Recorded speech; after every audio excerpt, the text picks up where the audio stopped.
Alright, today we're going to make some ink prints. To begin, so you're going to need at least 2 brayers.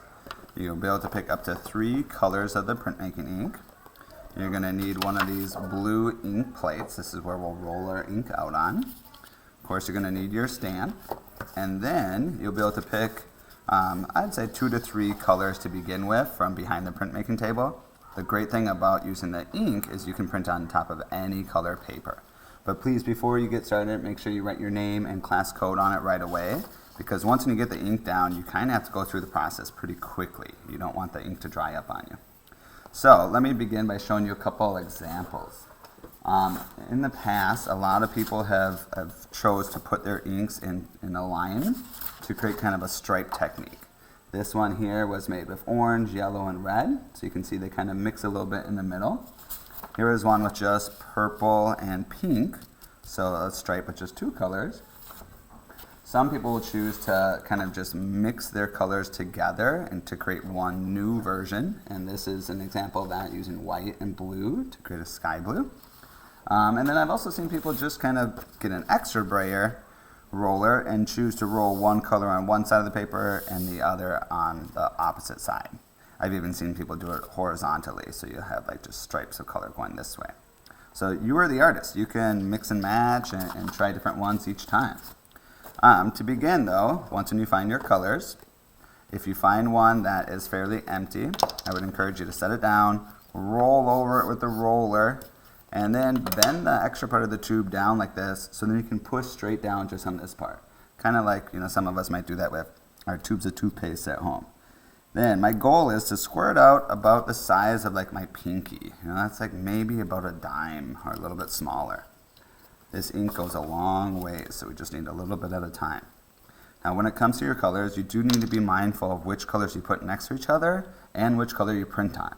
Because again, if you saw these examples, the color of the paper is the color of my lines when I'm done. So I want to have some contrast between my paper color and my ink choices. So I'm going to go ahead and put my teal, and then my yellow, and then lastly I'm going to do silver. And again, I'm going for that kind of stripe, color stripes. So now that I got my ink out, I need to grab a roller, and my goal is to roll it into a small little rectangle, and I'm going to push down very gently. I'm not pushing down hard, just moving it back and forth a little bit. If I want my colors to mix a little bit, I could kind of slide to the left or the right a little, and this will encourage them to meet in the middle. Just want to roll it a little bit more. Right now I have these huge kind of clumps of ink that will go right into my lines if I don't roll it out a little bit more. And again, my goal is not to roll over this whole entire placemat. So I can kind of start to hear this little Velcro kind of sound. That tells me that I'm getting it rolled out nicely.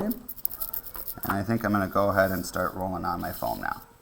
Once I'm ready, I want to kind of go on like a 2-second kind of pattern. So I'm going to go like 1, 2 on my foam, right back to my ink, roll on it, 1, 2. Back to a new part of the foam, 1, 2, back to my ink, 1, 2. I'm looking, trying to take note of how well the ink's going on my foam. I'm keeping my eyes open for any little white spots where ink didn't get on. And again, I'm just gently rolling this across the foam. If I push too hard, it will just get squished into all those lines that I worked so hard to create. Okay, so now we're going to give it a try. So I can either leave it on the ground and grab my paper and put it on top, or I can put my paper down first and then put the foam on top. Whatever works better for you. But once you set it on there, get a clean roller, and this is the time that you want to use your muscles. Really push down hard and roll with all your might, making sure that you go across the whole entire foam. Then you get to see the reveal. So 3, 2, 1, voila, look at that, that's pretty cool looking. Now, before you go to a sink and clean these things, I would encourage you to try it again. There could still be enough ink on here for another 1 or 2 prints. So very quickly, while things are still wet, I want to just roll across it again. Making sure I get across all sides. And then I want to print it again. Now this time I had white, so I'll flip that over and print it.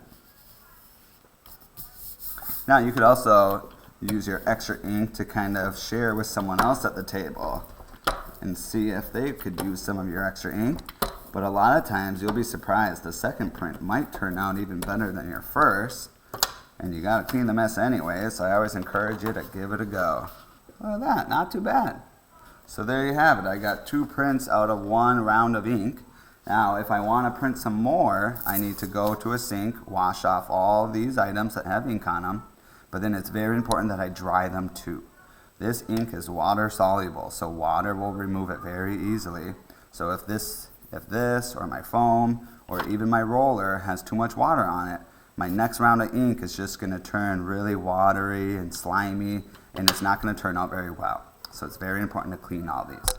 If you decide that you're all finished printing, again, clean them off, but then please make sure that the blue ink plate gets put on the drying rack, and then you can return your roller and put your foam by the number 4. Have fun!